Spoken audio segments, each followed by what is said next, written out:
서울 아산병원 응급실 복도의 조명은 수술용 칼날처럼 차갑게 내막막 위를 맴돌았다.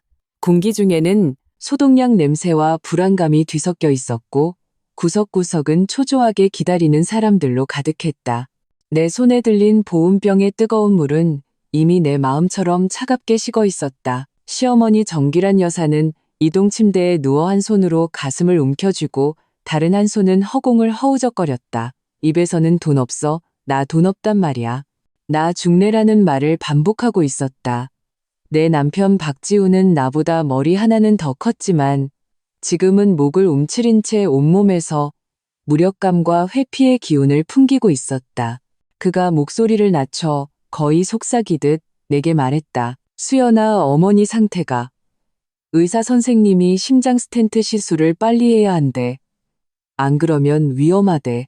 수술비에 치료비까지 해서 일단 2억 원은 있어야 한다는데 내 그 작은 아파트부터 파는 게 어떨까? 사람 목숨이 먼저잖아. 그의 목소리는 바늘처럼 정확하게 내 팽팽한 신경을 찔렀다. 나는 웃음이 터져나올 뻔했고 실제로 웃었다. 다만 눈에는 웃음기가 없었고 입가에는 차가운 미소만 걸려 있었다. 박지훈 씨, 다시 한번 말해봐요. 내 집을 팔자고? 나는 그를 쳐다보며 한 글자 한 글자 힘주어 말했다. 그 집 내가 결혼 전에 산 거예요. 계약금은 우리 부모님이 내주셨고 대출금은 지금도 내 월급 통장에서 한 푼 한 푼 빠져나가고 있어요. 그런데 당신 어머니를 위해 내 집을 팔라고요? 내 목소리는 크지 않았지만 소란스러운 복도 안에서 한 글자 한 글자가 우박처럼 지훈 씨의 얼굴에 쏟아졌다. 그는 감히 나와 눈을 마주치지 못하고 손을 비비며 바닥만 쳐다봤다. 지금 그런 거 따질 때가 아니잖아. 사람 목숨이 달렸다고. 어머니 아들은 나랑 지원이 둘뿐인데 지원이 걔는 너도 알잖아. 걔 사업 때문에 돈 한 푼도 없어. 돈이 없다고요? 내 비웃음은 더 커졌다. 나는 그의 위선적인 가면을 단번에 벗겨버렸다. 새 차 바꿀 돈은 있고 매일 밖에서 사람들한테 술 살 돈은 있고요. 지훈 씨, 바보인 척하지 말아요. 당신 어머니 매달 연금으로 300만 원씩 10년을 받으셨어요. 그런데 우리 집에 단 한 푼 보태주신 적 없고 우리 딸 하윤이 필통 하나 사주실 때도 돈이 없다고 하셨죠? 그 돈 다 어디로 갔겠어요? 당신도 알잖아요. 전부 당신 동생 박지원 사업 자금으로 들어갔잖아요. 그런데 이제 와서 당신 어머니 구하자고 내 집을 팔라고요? 매달 300만 원씩 동생한테 갖다 바친 건 그냥 돈 날리는 소리나 들으려고 그런 거였어요? 지훈 씨의 얼굴이 불그락푸르락해졌다. 그는 입술만 달싹일 뿐 한마디도 반박하지 못했다. 내가 한 모든 말이 사실이라는 걸 그도 알고 있었기 때문이다. 정규란 환자 보호자분. 수납 창구에 간호사가 짜증 섞인 목소리로 외쳤다. 수술 예약금 내실 거예요? 마실 거예요? 뒤에 기다리는 사람 많아요. 나는 심호흡하며 분노를 억누르고 창구로 다가갔다. 가방에서 시어머니의 건강보험증과 그녀가 내게 건넸던 은행카드를 꺼냈다. 입원할 때 그녀가 내게 쥐어주며 자신의 전 재산이라고 했던 카드였다. 그때만 해도 나는 한 가닥 희망을 품고 있었다. 어쩌면 그녀가 말로만 편애했을 뿐 마음속으로는 이 가정을 위해 무언가 남겨두었을지도 모른다고. 나는 카드를 건네고 비밀번호를 입력했다. 간호사가 키보드를 몇 번 두드리더니 동정심과 재촉이 뒤섞인 눈빛으로 나를 쳐다봤다. 건강보험 개인 부담금 잔액은 48, 235원이고요. 이 은행카드 잔액은 32, 877원이네요. 수술 예약금은 최소 5, 0만 원인데 돈 충분하신가요?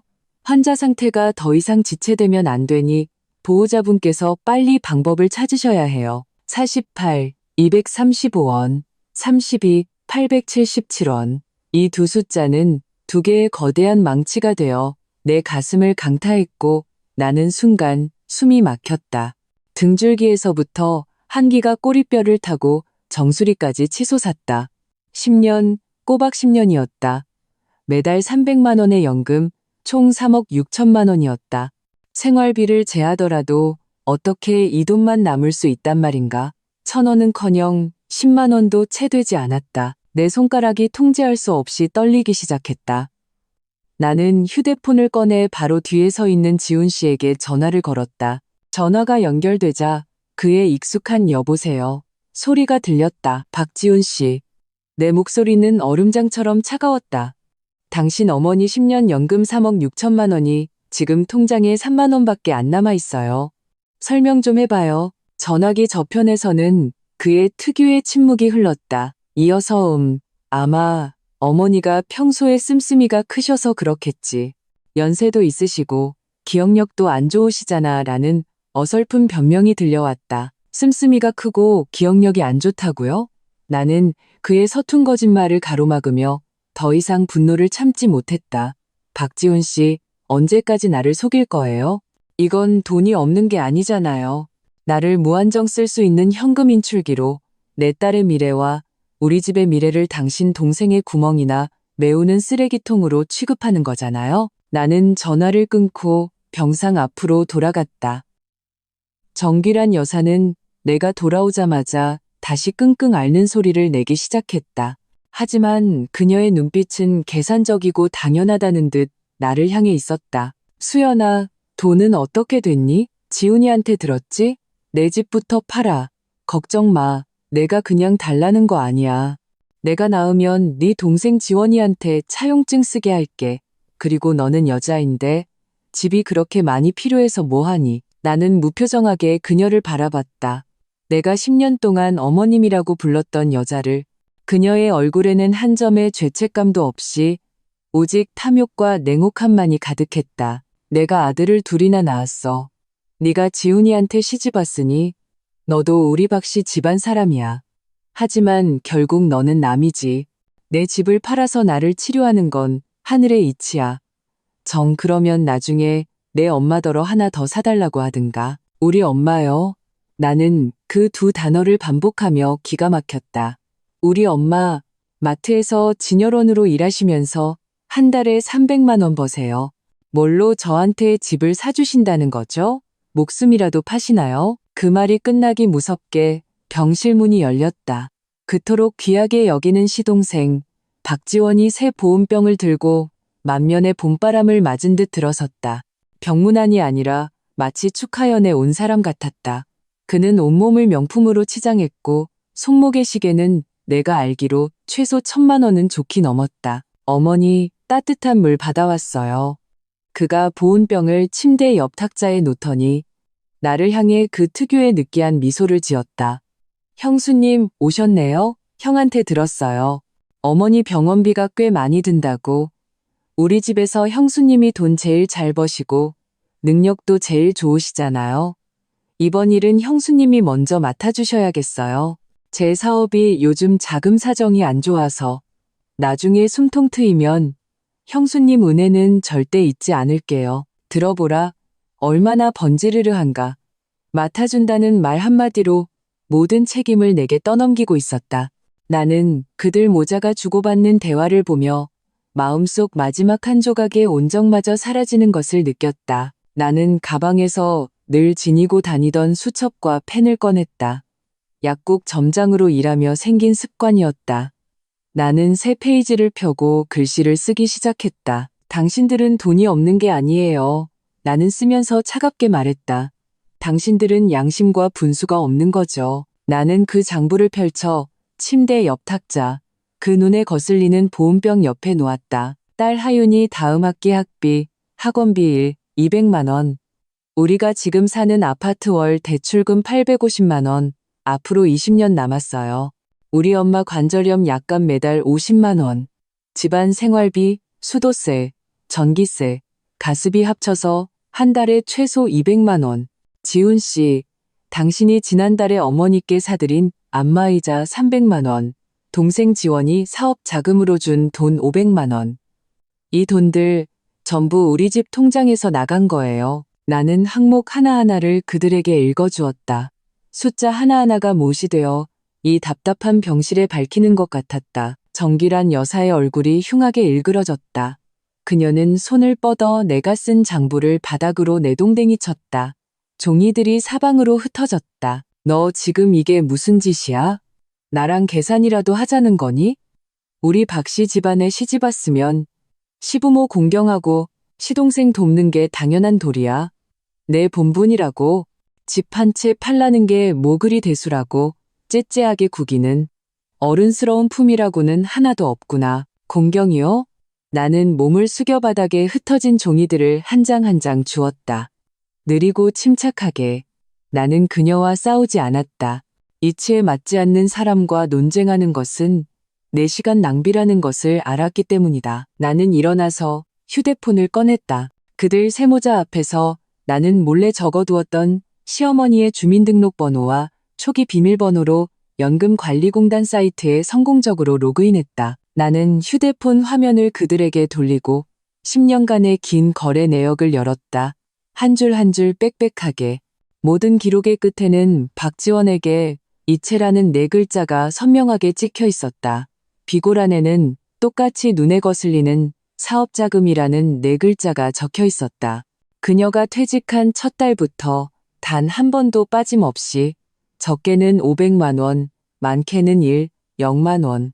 모든 돈이 한 사람의 주머니로 들어갔다. 공경은 당신의 밑 빠진 독 같은 아들 뒤치다꺼리를 해주는 게 아니에요.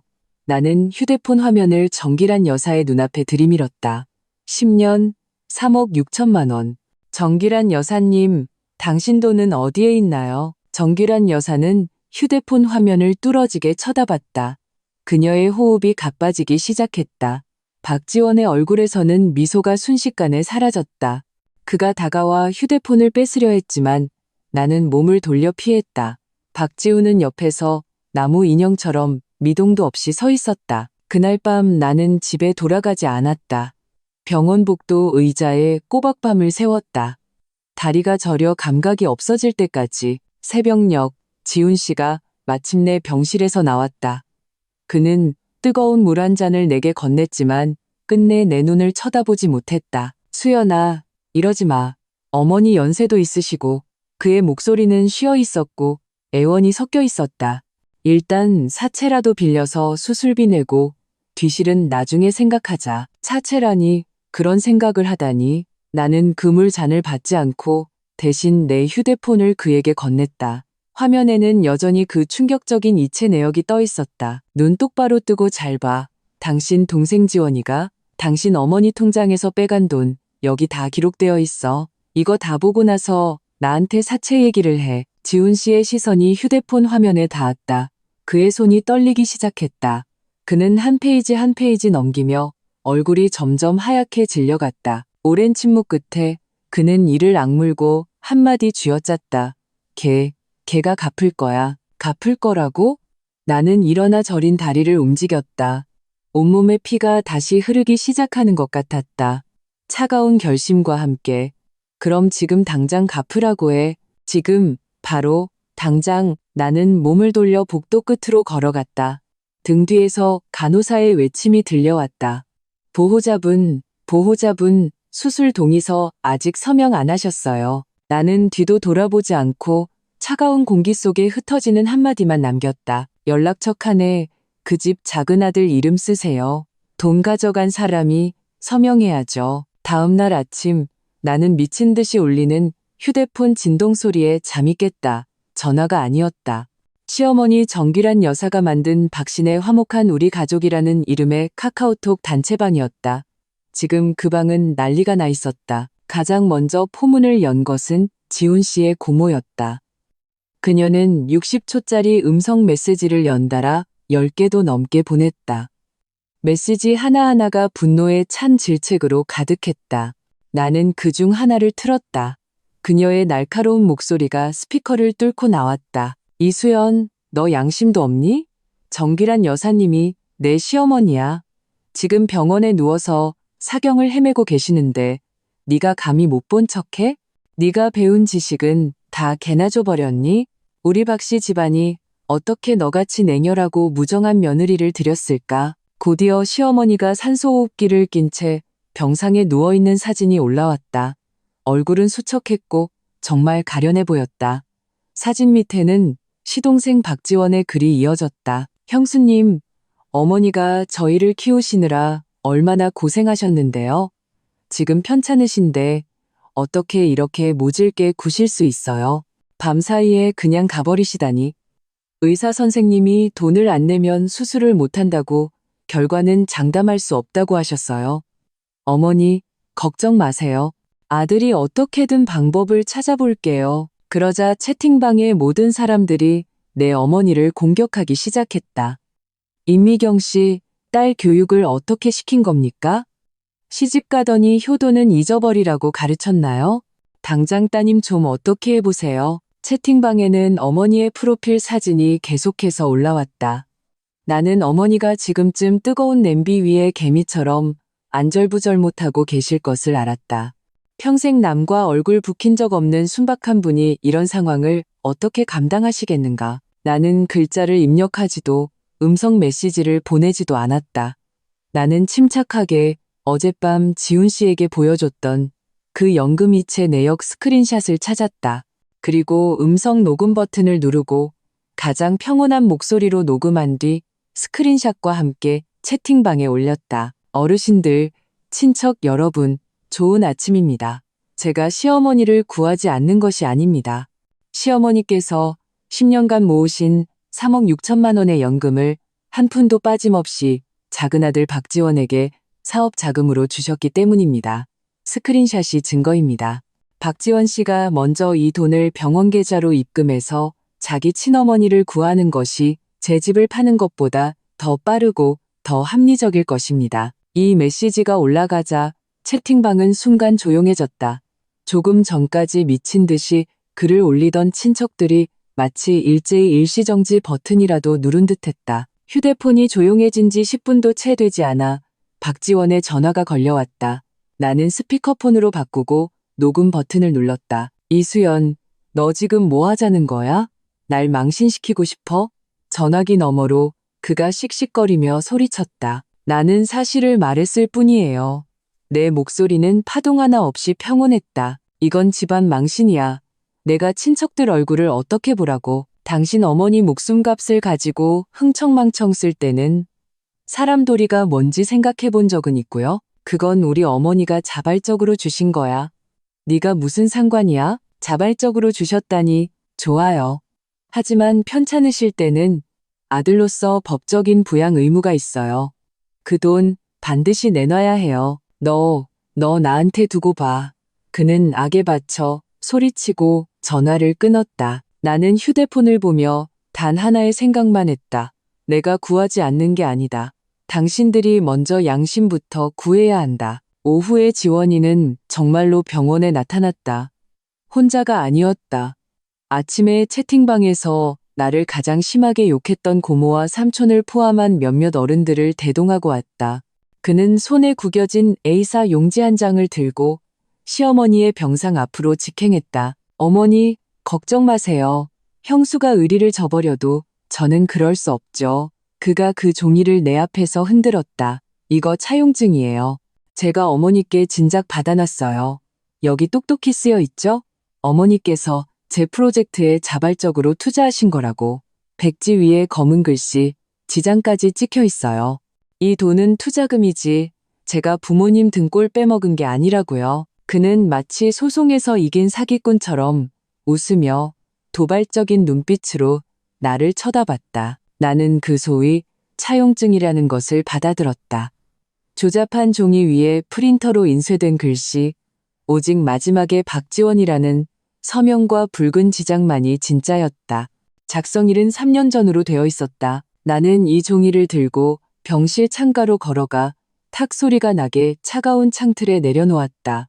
그 맑은 소리에 병실 안의 모든 사람들이 깜짝 놀랐다. 박지원 씨, 이런 휴지 조각 하나로 법적인 부양 의무를 피할 수 있는 면죄부라도 되는 줄 알아요? 바로 그때 내 휴대폰이 진동했다.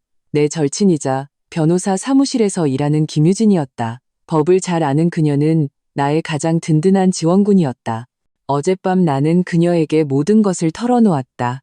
메시지는 짧았지만 천금 같은 가치가 있었다. 걱정 마. 장기간에 걸친 고액의 고정 이체 기록은 법적으로 한쪽이 다른 쪽을 장기적으로 부양한 것으로 인정받기에 충분해. 차용증이나 증여계약서가 있더라도 자녀의 법적 부양 의무를 면제할 수는 없어. 부양 책임 분담 시 장기적으로 자금을 지원받은 쪽이 더 큰 비율의 비용을 부담해야 해. 법은 의무를 보호하지 편애를 보호하지 않아. 메시지를 읽고 나니 나는 더욱 자신감이 생겼다. 나는 그 A사 용지를 들어 지원이와 그 어른들 앞에서 한 글자 한 글자 힘주어 말했다. 똑똑히 보세요. 그가 탕진한 것은 시어머니의 은행 통장이지만 법까지 탕진할 수는 없어요. 사적으로 맺은 어떤 계약도 법적인 부양 의무를 넘어설 수는 없다고요. 고모는 내 말에 입을 다물었고 삼촌은 슬그머니 화해를 시도했다. 한 가족끼리 왜 이렇게까지 해야 하니? 수연이 너도 좀 참고 지원이 너도 방법을 좀 찾아봐. 나는 더 이상 그들을 상대하지 않고 병실을 나섰다. 집에 돌아오자 나를 기다리고 있던 것은 지훈 씨의 불호령이었다. 문을 열자마자 재떨이가 내 귀를 스쳐 날아와 등 뒤의 문에 부딪혀 산산조각이 났다. 이수연, 너 미쳤어? 이를 이렇게까지 키워야 속이 시원해? 그는 두 눈이 시뻘개져 마치 격분한 야수처럼 내게 소리쳤다. 나는 그의 포효를 무시하고 딸의 방으로 직행에 잠든 하윤이를 안아들었다. 아이가 깨서 눈을 비비며 겁에 질린 눈으로 아빠를 쳐다봤다. 너 지금 뭐 하는 거야? 애까지 데리고 가려고? 지훈 씨가 달려와 나를 막으려 했다. 나는 몸을 돌려 그를 피하며 이미 챙겨둔 가방을 맸다. 그 안에는 우리 집 모든 보험 증서, 부동산 등기부, 나와 딸의 신분증, 그리고 집에 남은 몇 안 되는 통장들이 들어있었다. 박지훈 씨, 잘 들어요. 나는 딸을 안고 문 앞에 서서 크지 않지만 또렷한 목소리로 말했다. 당신 어머니 치료하는 거 내가 막지는 않겠어요. 하지만 당신 동생이 가져간 돈은 당신이 반드시 받아내야 해요. 이 집은 이미 당신들 때문에 껍데기만 남았어요. 내 딸까지 이미 빠진 독에 빠지게 할 수는 없어요. 그는 나를 쳐다봤다. 눈의 분노가 서서히 꺼지고 무력한 패배감이 그 자리를 채웠다. 그는 바닥에 주저앉아 머리를 감싸쥐고 담배를 피우기 시작했다. 한 갭이 또 한 갭이 거실 전체가 매캐한 연기로 가득 찼다. 그의 눈빛은 초점을 잃고 나를 보지도 내 품에 안긴 딸을 보지도 못했다. 결혼은 시합이 아니에요. 누가 더 무릎을 잘 꿇는지 누가 더 잘 참는지 겨루는 게 아니라고요. 나는 이 말을 남기고 딸을 안고 이 숨막히는 집을 단호하게 떠났다. 나는 딸을 우리 엄마 집에 데려다 주었다. 엄마는 나를 보고 아무 말도 하지 않고 그저 묵묵히 아이를 받아 안고 내게 뜨끈한 국수 한 그릇을 끓여주셨다. 국수를 먹으며 내 눈물은 결국 속절없이 떨어졌다. 밤에 나는 아파트 관리사무소 격리 아주머니에게서 전화를 받았다. 평소에 나와 가깝게 지내던 마음씨 좋은 분이었다. 수연 씨, 집에 무슨 일 있어요? 아주머니의 목소리는 조심스러웠다. 아주머니, 무슨 일이세요? 그냥 할 말이 있어서요. 작년에 수연 씨 임신 후기에 입원해서 안퇴하고 있을 때 시어머니가 집 예비 열쇠를 시동생한테 준 적 있죠? 내 심장이 쿵 내려앉았다. 네, 그런 것 같아요. 시어머니가 지원이가 와서 화초 좀 돌봐줄 거라고 하셨어요. 화초를 돌봐줘? 아주머니가 코웃음을 쳤다. 내가 며칠 전에 작년 아파트 차량 출입 기록이랑 CCTV를 정리하다가 시동생이 수연 씨 입원한 보름 동안 작은 트럭을 몰고 와서 수연 씨 집에서 꽤 많은 물건을 싣고 나가는 걸 봤어요. 텔레비전, 냉장고 그리고 그새 세탁기까지. 내가 똑똑히 기억해요. 그때는 이사 가는 줄 알고 별 생각 없었는데 오늘 집안 사정을 듣고 보니 아무래도 이상해서요. 아주머니의 말은 천둥처럼 내 머릿속을 강타했다. 나는 순간 시어머니의 그 온화한 얼굴과 그녀가 했던 말들이 떠올랐다. 계집애가 뭐 그리 좋은 게 필요해? 버릇 나빠져. 내 그 텔레비전 너무 커서 전기세만 많이 나와. 내가 잘 보관해 줄게. 소위 보관이라는 것이 그녀의 작은 아들이 가져가서 사업 자금으로 쓰는 것이었다니 피가 머리끝까지 솟구쳐 이마가 뜨거워졌다. 나는 창가에 서서 도시의 네온사인을 바라봤다. 그 반짝이는 불빛들이 차가운 호수처럼 내 머리부터 발끝까지 얼어붙게 했다. 어둠은 결코 악행의 핑계가 될 수 없다. 사람의 마음을 훔치는 자야말로 진짜 도둑이다. 다음 날 나는 지훈 씨에게서 전화를 받았다. 그의 목소리는 피로와 절망으로 가득했다. 수연아, 빨리 병원으로 와. 의사 선생님이 최후 통첩을 내렸어. 오늘까지 예약금을 내지 않으면 수술이 무기한 연기된대. 어머니 상태가 안 좋아. 병원에 도착하자마자 나는 병실 문 앞에서 한 무리의 사람들에게 둘러싸였다. 지원이와 그가 불러 모은 친척들이었다. 그들은 수술 전 상담실 문 앞을 물샐 틈 없이 막고 있었다. 의사가 진료 기록을 들고 심각한 표정으로 서 있었다. 보호자분들, 빨리 결정하셔야 합니다. 수술의 위험성은 이미 고지했습니다. 하지만 더 지체하면 위험은 더 커질 뿐입니다. 지원이 내 얼굴에 휴대폰을 거의 던지다시피 들이밀었다. 화면에는 녹음 기능이 켜져 있었다. 이수연, 오늘 이 돈 네가 내야 해. 안 내면 우리 어머니한테 무슨 일 생겼을 때 다 네가 죽인 거야. 네가 전적으로 책임져야 한다고. 그가 주변 친척들을 향해 소리쳤다. 여러분, 다들 와서 보세요. 이 여자가 사람을 죽이려 해요. 불효 막심한 여자예요. 고모와 삼촌이 내 양팔을 좌우에서 붙잡고 수납창구로 나를 밀었다. 빨리 가서 서명해. 돈 내라고. 꾸물거리지 마. 서명 안 하면 불효자식이야. 시어머니 마음을 아프게 할 셈이야? 사람들이 나를 밀치고 욕설과 비난, 재촉의 소리가 파도처럼 나를 덮쳤다. 나는 벽구석에 몰려 꼼짝할 수 없었다. 병실에 있던 시어머니도 밖에 소란을 듣고 큰 소리로 울부짖으며 저주를 퍼붓기 시작했다. 지훈 씨는 사람들 바깥쪽에 서서 얼굴이 하얗게 질려 손을 덜덜 떨고 있었다. 하지만 그는 결국 다가와 친척들과 함께 나를 수납 창고 앞으로 밀었다. 내 몸은 거대한 힘에 눌려 있었고 펜한 자루가 내 손에 쥐어졌다. 조항이 빼곡히 적힌 종이가 내 앞에 펼쳐졌다. 이 종이에 서명하는 순간 나는 집을 팔고 내가 지지 않아도 될 빚을 떠안는데 동의하게 되는 것이었다. 내 손가락 끝이 그들의 힘에 눌려 종이에 닿으려는 바로 그 순간 수납 창고 안에 젊은 간호사, 바로 그제 나를 응대했던 그 간호사가 우리 둘만 들릴 정도의 목소리로 재빨리 속삭였다. 서명하지 마세요. 이 카드 오늘 아침 7시에 아래층 현금 인출기에서 200만 원이 인출됐어요. 내 동작이 순간 멈췄다. 나는 획 고개를 들어 꿈틀거리는 사람들 너머로 무리 속에 있는 지원이를 뚫어지게 쳐다봤다. 그는 악에 받친 눈으로 나를 노려보고 있었지만 내 시선과 마주치자 눈에 띄게 당황했다. 그의 이마와 손바닥에는 식은땀이 송골송골 맺혔다. 하늘에 빌어도 소용없고 땅에 빌어도 소용없다면 좋다. 내가 직접 하늘을 불러오겠다. 나는 온 힘을 다해 나를 억압하던 팔들을 뿌리치고 수납 창구 옆 벽에 있는 붉은색 비상벨 버튼을 눌렀다. 날카로운 경보음이 순식간에 복도 전체에 울려 퍼졌다. 너 뭐 하는 거야? 집안 망신시키려고. 지원이가 가장 먼저 반응하며 나를 막으려 달려들었다. 그의 얼굴은 경악으로 가득했다. 나는 휴대폰을 꺼내 동영상 녹화 기능을 켜고 그의 왜곡된 얼굴을 향해 렌즈를 똑바로 겨눴다. 집안 망신?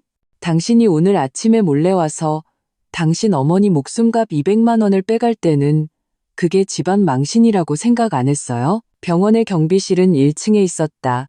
제복을 입은 보안요원 2명이 신속하게 달려왔다. 무슨 일입니까? 누가 비상벨을 눌렀죠? 나는 휴대폰을 든 채 그들 앞으로 걸어가 또렷하고 침착한 목소리로 말했다. 경찰관님, 신고합니다. 제 시동생 박지원이 제 시어머니의 목숨값을 악의적으로 횡령한 것으로 의심됩니다.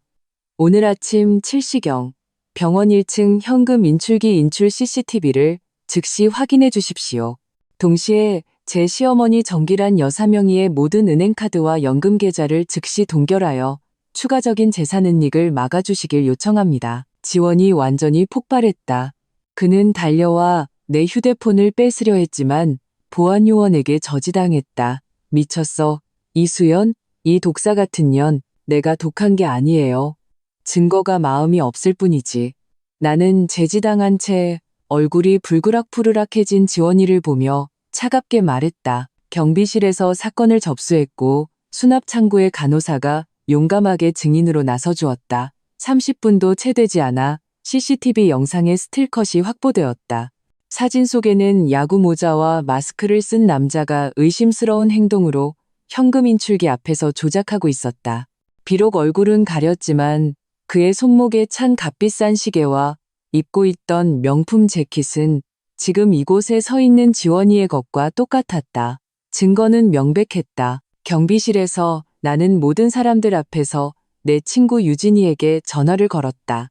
그녀는 즉시 나를 위해 긴급 고지서를 작성하여 병원 원무과와 주치의에게 이메일로 발송했다. 고지서의 내용은 명확했다. 첫째, 가족으로서 우리는 수술에 동의하며 환자의 치료를 절대 지연시키지 않겠다.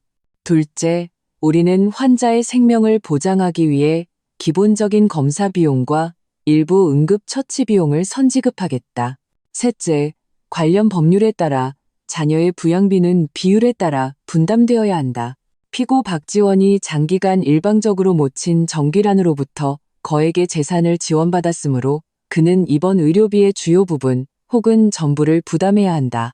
넷째, 우리는 정기란 여사의 10년간의 은행 이체 내역, 지원이가 우리 집 가전제품을 훔쳐간 아파트 CCTV 영상 캡처, 그리고 그가 나에게 서명을 강요한 현장 녹음 파일을 증거로 첨부한다.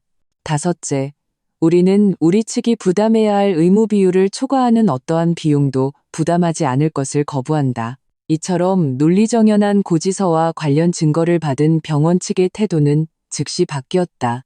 그들은 더 이상 나 혼자 모든 비용을 부담하라고 강요하지 않고 분할 납부와 다자간 보증 방안에 동의했다. 수술 동의서의 연락처도 내 이름 하나에서 지원이와 지훈이 두 사람의 공동 이름으로 변경되었다. 나는 사람 목숨은 구하지만 게으름은 구하지 않는다. 탐욕은 더더욱 구하지 않는다. 지원이의 반격은 빠르고 맹렬했다. 그는 경비실에서 나온 후 즉시 우리 동네 주민센터로 달려가 내가 노인을 학대하고 재산을 독차지하며 아들의 효도를 막는다고 눈물로 호소했다. 그는 또한 친척들을 새 단톡방에 초대해 매일같이 편집된 영상과 선동적인 언론으로 나를 공격하며 나를 시박불셔의 악녀로 만들었다. 더 가관인 것은 그가 새로운 증거랍시고 소위 증여계약서라는 것을 내밀었다는 것이다. 계약서에는 시어머니 정기란 여사가 자발적으로 자신의 모든 연금을 작은아들 박지원의 창업을 위해 증여했으므로 그녀의 입원 비용 전부는 장남의 아내인 내가 무조건 부담해야 한다고 쓰여 있었다. 주민센터 조정위원에게서 전화를 받았을 때 나는 유진이의 사무실에 있었다. 나는 조정위원의 전원을 침착하게 듣고 한마디만 했다. 주임님, 그에게 이렇게 전해주십시오. 첫째, 증여행위는 법적인 부양 의무와 별개입니다. 돈을 받았으면 의무를 다해야 합니다. 둘째, 만약 이것이 부담부 증여라고 주장한다면 부담의 내용이 무엇인지 증거를 제시해야 합니다. 셋째, 제가 지금 주임님께 녹음 파일 하나를 보내드리겠습니다. 제 시어머니가 제게 직접 하신 말씀입니다. 나는 전화를 끊고 미리 준비해둔 녹음 파일을 보냈다. 녹음 파일에는 시어머니가 병실에서 내게 했던 그 말들이 담겨 있었다. 돈은 다 지원이 줬어. 너는 어차피 집 있으니 팔면 되잖아. 너는 남이니까 네가 돈 내는 게 맞아. 주민센터의 김 주임님은 녹음 파일을 듣고 길게 한숨을 쉬었다. 그는 내게 다시 전화해서 말했다. 수연 씨, 다 이해했습니다. 이 일은 저희가 그들에게 법률 규정에 따라 비용을 분담하도록 권고하겠습니다. 박지원 씨에 대해서도 비판 교육을 진행할 거고요. 우는 것은 한때의 동정을 살 수 있지만 떼어먹은 빚을 대신 갚아주지는 않는다. 외부의 공격을 해결하고 나는 내부의 근원을 처리해야 했다. 내 남편, 박지훈, 나는 딸을 잠시 우리 엄마 집에 맡기고 이미 집 같지 않은 우리 집으로 돌아갔다. 나는 어지러운 집을 치우지 않고 그 혼란 속에서 지훈 씨와 단판을 지었다. 오늘 당신은 선택해야 해요. 내 편에 설 건지 아니면 그들 편에 설 건지. 만약 계속 어정쩡하게 군다면 우리 내일 구청에 가요. 나는 이미 인쇄해둔 이혼 합의서를 그 앞에 놓았다. 그는 꼬리 밟힌 고양이처럼 벌떡 일어나 쉰 목소리로 소리쳤다. 그분은 우리 엄마야. 내 친엄마라고. 나더러 어떻게 선택하라는 거야? 내가 언제 당신더러 엄마로 인정하지 말라고 했어요? 나는 평온하게 말했다. 하지만 당신도 기억해야 해요. 그분은 당신 딸의 할머니이기도 하다는 걸. 작은 아들을 편애해서 작은 아들이 손녀딸, 집 텔레비전, 냉장고를 훔쳐가는 걸 눈 감아주고 작은 아들 구멍 메우려고 당신더러 우리의 유일한 퇴로인 집을 팔라고 강요하는 그런 할머니요. 박지훈 씨, 그들이 텅 비게 만든 건 우리 집이에요. 당신 딸의 미래라고요. 나는 가방에서 인화한 사진 2장을 꺼내 그의 앞에 한 장 한 장 놓았다. 첫 번째 사진은 그의 아버지의 초상화 앞에서 시어머니 정기란과 지원이가 서로 꼭 껴안고 마치 경사를 축하하듯 환하게 웃고 있는 모습이었다. 이 사진의 촬영 날짜는 지훈 씨 아버지의 초상화가 막 걸린 날이었다. 두 번째 사진은 내가 제왕절개 수술을 한 날 밤, 나 혼자 병상에 누워 수술 자국의 고통을 견디고 있을 때 지훈 씨를 포함한 그의 가족들이 고급 레스토랑에서 지원이의 새 프로젝트 시작을 축하하며 건배하는 모습이었다. 이 사진은 지원이가 직접 자기 SNS에 올린 것이었다. 가족들의 지지에 감사합니다. 미래가 기대됩니다. 라는 글과 함께 박지훈 씨, 이걸 보세요. 오늘부터 당신은 그저 어리석은 효도를 하는 아들로 계속 살 건지 아니면 책임감 있는 남편과 아버지가 되는 법을 배울 건지 스스로 선택하세요. 하지만 어떤 길을 선택하든 그 대가는 당신 스스로 져야 할 거예요. 그는 그 2장의 사진을 뚫어지게 쳐다봤다. 그의 몸이 격렬하게 떨리기 시작했다. 죽음 같은 긴 침묵 끝에 그는 마침내 휴대폰을 들어 지원이에게 전화를 걸었다. 그의 목소리는 낮았지만 한 글자 한 글자가 비정상적으로 또렷했다. 박지원, 돈은 네가 당장 방법을 찾아야 해. 어머니 수술비, 너랑 나 반반씩이다. 한 푼도 빠짐없이. 전화기 저편에서 지원이의 믿을 수 없다는 포효가 들려왔지만 지훈 씨는 더 이상 듣지 않고 바로 전화를 끊었다. 그는 고개를 들어 나를 보았다. 눈에는 핏발이 서 있었다. 수연아, 나는 그가 계속 말할 기회를 주지 않았다. 나는 이것이 단지 첫걸음이라는 것을 알았다. 진정한 변화는 흑백이 분명한 약속이 필요했다. 어른의 효도는 자신의 배우자와 자녀를 희생양으로 삼지 않는 거예요. 유진이의 지도하에 나는 정식으로 법원에 소송을 제기했다. 피고는 2명, 지원이와 시어머니 정기란 여사. 소송 청구도 2가지였다. 첫째, 피고 박지원이 사업 자금 명목으로 정기란으로부터 부당하게 취득한 이득 총 3억여 원을 반환할 것을 요구한다. 둘째, 법원이 피고 정기란의 향후 부양 및 의료 비용을 그의 2 아들 박지훈과 박지원이 법정 비율에 따라 분담하도록 판결할 것을 청구한다. 우리는 두꺼운 자료 뭉치를 준비했다. 10년간의 은행 이체 내역, 관리사무소에서 제공한 CCTV 영상, 친척 단톡방의 대화 기록, 병원 경비실의 진술서, 그리고 모든 녹음 증거까지. 법원이 정식으로 사건을 접수했다. 소식이 퍼지자 지원이는 완전히 당황했다. 그는 우리 양가 모두 아는 어른 몇 분을 설득자로 내세웠다. 말의 요지는 하나였다. 한 가족끼리 소송이라니 얼마나 창피한 일이냐. 수연아, 소송 취하해라. 돈 문제는 다시 상의하자. 나는 한마디만 했다. 체면은 남이 주는 게 아니라 스스로 챙기는 거예요. 지금 창피한 건 내가 아니라 손을 너무 길게 뻗고 마음이 너무 탐욕스러운 그 사람이라고요. 법원 접수 후 절차에 따라 소송 전 조정이 진행되었다. 조정실의 분위기는 엄숙했다. 판사는 경험이 풍부한 여성 판사였다. 그녀는 군더더기 없이 개문견산으로 핵심을 짚었다. 첫째, 부모 부양은 법적 의무이며 어떤 자녀도 회피할 수 없다. 둘째, 부양 비용의 분담은 자녀의 경제 능력과 노인의 실제 필요를 종합적으로 고려하여 결정해야 한다. 셋째, 본 사건에서 피고 박지원은 장기간 일방적으로 모친 정기란의 고액 자금을 지원받았으며 이는 객관적으로 노인의 노후 및 의료 자금을 유용한 것이다. 따라서 부양 책임 분담 시 그의 부담 비율은 상응하게 높아져야 한다. 넷째, 며느리 이수연은 시어머니에 대한 법적 부양 의무가 없으며 더더욱 시어머니의 치료를 위해 자신의 혼전 개인 재산을 처분할 의무는 없다. 판사의 한마디 한마디는 무거운 망치가 되어 지원이와 정규란 여사의 심장을 내리쳤다. 지원이 급해져 책상을 치며 일어섰다. 판사님, 제 집 있어요.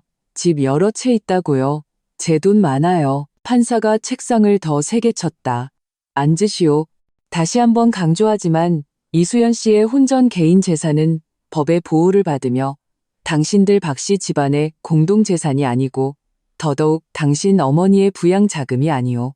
당신은 성인으로서 아들로서 스스로 책임질 생각은 안 하고 눈을 형수 개인 재산에 고정시키다니 부끄러운 줄 아시오. 지원은 꾸지람에 얼굴이 시뻘개져 쭈뼛거리며 자리에 앉았다. 지훈 씨는 내 옆에 앉아 내내 고개를 숙이고 있었다. 판사가 분담 방안에 대한 의견을 물었을 때 그는 낮지만 또렷하게 대답했다. 판사님 의견에 동의합니다. 저와 지원이 반반씩 부담하겠습니다. 그는 조정 합의서에 자신의 이름을 썼다. 효도는 결코 부자를 털어 가난한 자를 돕는 핑계가 되어서는 안 된다. 수술은 마침내 예정대로 진행되었다. 비용 문제는 법원과 병원의 공동감독하에 해결되었다. 병원은 전용 감독 계좌를 개설했고 나와 지훈 씨, 지원이는 조정 합의서에 명시된 비율에 따라 각각 돈을 입금했다. 병원은 필요에 따라 비용을 인출했다. 나는 그중 합리적이고 내가 감당할 수 있는 작은 부분만을 부담했다. 자신의 목 절반을 마련하기 위해 지원이는 결국 새로 산 지 얼마 안 된 차를 팔았다. 차 매매 계약서에 서명하던 날, 그는 아이처럼 울었다고 한다. 시어머니의 수술은 성공적이었다. 깨어난 후 그녀는 침대 곁을 지키고 있는 나를 보고 첫마디가 감사가 아니라 저주였다. 이 재수 없는 년, 독사 같은 년, 우리 집안을 죽이려고 작정했냐? 나는 그녀와 다투지 않았다. 나는 그저 법원 공인이 찍힌 조정서를 그녀의 침대 옆 탁자에 조용히 놓아두었다. 어머니, 다음부터 입원하실 때는 가장 아끼시는 작은 아들부터 찾으세요. 이건 법원의 판결이에요. 그녀는 고개를 돌려 내가 조정서 위에 놓아둔 또 다른 서류를 보았다. 그것은 내가 이미 서명한 이혼 합의서의 사본이었다. 그녀의 저주 소리가 멎었다. 그녀는 그 몇 글자를 복잡한 눈빛으로 쳐다보다가 긴 침묵에 빠졌다. 사랑은 결코 끝없는 아첨이 아니다. 자신의 마지노선을 지키는 것이야말로 존중을 얻는 전제 조건이다. 시어머니는 분명 이대로 패배를 인정할 리 없었다. 퇴원 후 그녀는 내가 일하는 약국으로 찾아와 난동을 부렸다. 그녀는 약국 문 앞 바닥에 앉아 허벅지를 치며 하늘이 무너져라 울면서 이 악독한 며느리가 자신의 목숨을 노리고 병을 치료해주지 않는다고 소리쳤다. 나는 아무 말도 하지 않고 묵묵히 휴대폰의 녹음 재생 기능을 켜고 음량을 최대로 높였다. 휴대폰에서는 그녀가 병실에서 나에게 집을 팔라고 강요하며 했던 그 말들이 또렷하게 흘러나왔다. 너는 남이니까 네가 돈 내는 게 맞아. 내 집 팔고 내 엄마더러 하나 더 사달라고 해. 구경하는 손님들이 점점 많아졌고 사람들의 손가락질이 바늘처럼 시어머니의 몸에 밝혔다. 그녀는 마침내 체면이 깎여 바닥에서 벌떡 일어나 욕설을 퍼부으며 가버렸다. 이후 주민센터도 정식으로 개입했다. 그녀가 공공장소에서 소란을 피우고 영업 질서를 어지럽혔기 때문에 그녀에게 서면 경고장을 발부했다. 지훈 씨가 그녀를 집으로 데려가 직접 2주 동안 돌보았다. 그 2주 동안 그는 출근하지 않고 매일 어머니 곁을 지키며 모든 영수증을 꺼내 한 푼 한 푼 계산해 주었다. 우리 집의 매달 지출, 딸의 교육비, 그와 지원이의 구멍을 메우느라 진 카드비까지 모든 숫자가 피처럼 선명하게 눈앞에 펼쳐졌을 때 항상 기세등등하던 시어머니는 마침내 눈물을 보였다. 그녀는 중얼거렸다. 내가 틀렸어. 내가 정말 틀렸구나. 내 작은 아들을 너무 믿었어. 편에는 칼과 같다. 남을 향해 휘두를 때는 의기양양하지만 그 칼날이 자신을 벨 때가 되어서야 비로소 얼마나 아픈지 알게 된다. 집안의 풍파가 잠시 멎은 후 나는 그 정식 이혼 합의서를 거실 탁자 위에 놓았다. 화가 나서 이러는 게 아니에요, 지훈 씨. 나는 정말 지쳤어요. 지훈 씨는 그 합의서를 보고 오랫동안 침묵했다. 그는 천천히 무명지에 낀 결혼 반지를 빼서 손안에서 한참을 만지작거리다가 다시 굳건하게 끼웠다. 수연아, 다시 한 번만 기회를 줘. 그는 고개를 들어 내가 한 번도 본 적 없는 비할 데 없이 진지한 눈빛으로 나를 보았다. 딱 한 번만. 오늘부터 우리 집 모든 통장, 장부 다 너한테 맡길게. 나는 재정의 완전한 공개를 할게. 나는 그냥 너와 딸이 남아주었으면 좋겠어. 나는 그를 보며 마음이 복잡했다. 나는 얼음 석자가 하루아침에 얼지 않듯 그를 완전히 바꾸는 것도 하루아침에 될 일이 아니라는 것을 알았다. 나는 내 조건을 제시했다. 총 3가지였다. 첫째, 양가 부모님의 부양 비용은 명확한 분담 목록을 작성하여 각자 자신의 책임을 지고 서로 간섭하지 않는다. 둘째, 우리의 혼인 재산은 완전히 투명해야 하며 공동계좌를 개설하고 모든 고액 지출은 양측의 공동 서명이 있어야 한다. 셋째, 지원이와는 경제적으로 완전히 단절해야 한다. 돈을 빌려주든 지원해주든 절대 허용하지 않는다. 그는 조금의 망설임도 없이 전부 동의했다. 그리고 내 앞에서 직접 상세한 가족 협의서와 거절서를 작성하고 자신의 이름을 썼다. 사랑은 풍어를 읊는 것만이 아니었다. 때로는 그것이 차가운 표 안에 담겨야만 비로소 사람을 안심시킬 수 있었다. 반년 후 지원이의 그 소위 창업 프로젝트는 완전히 망했다. 그는 또 지훈 씨에게 돈을 빌리러 왔지만 지훈 씨는 단호하게 거절했다. 시어머니의 몸은 많이 회복되었다. 병원에 재진을 받으러 갔을 때 그녀는 스스로 카드를 꺼냈다. 그녀는 나를 보고 입으로는 여전히 퉁명스러웠지만 눈빛은 많이 피했다. 가끔 그녀는 내게 짧은 동영상을 보내곤 했다. 내가 가족 단톡방에 올린 딸이 학교에서 공연하는 영상이었다. 그녀는 말을 걸지 않았고 나도 답장하지 않았다. 한 번은 지훈 씨가 가족 단톡방에 사진 한 장을 올렸다. 공원에서 우연히 마주쳤을 때 찍은 사진이었다. 사진 속에서 나와 시어머니는 나란히 서 있었고 그 사이에는 적절한 거리가 있었다. 딸 하윤이가 우리 가운데 서서 한 손은 나를, 다른 한 손은 그녀를 잡고 있었다. 나는 이것이 용서가 아니라는 것을 알았다. 이것은 일종의 화해였다. 과거의 얽힘과의 화해, 한때 나약했던 자신과의 화해. 진정한 승리는 상대를 무릎 꿇리는 것이 아니다. 내가 마침내 그 보이지 않는 족쇄에서 벗어나 더 이상 소위 친정과 효도라는 도덕적 족쇄에 묶이지 않는 것이다. 자신의 존엄을 남의 손에 맡기면 짓밟히는 것을 기다릴 수밖에 없다. 자신의 마지노선과 원칙을 자신의 손에 굳게 줄 때 당신은 비로소 발견하게 될 것이다. 온 세상의 바람이 당신을 위해 길을 비켜준다는 것을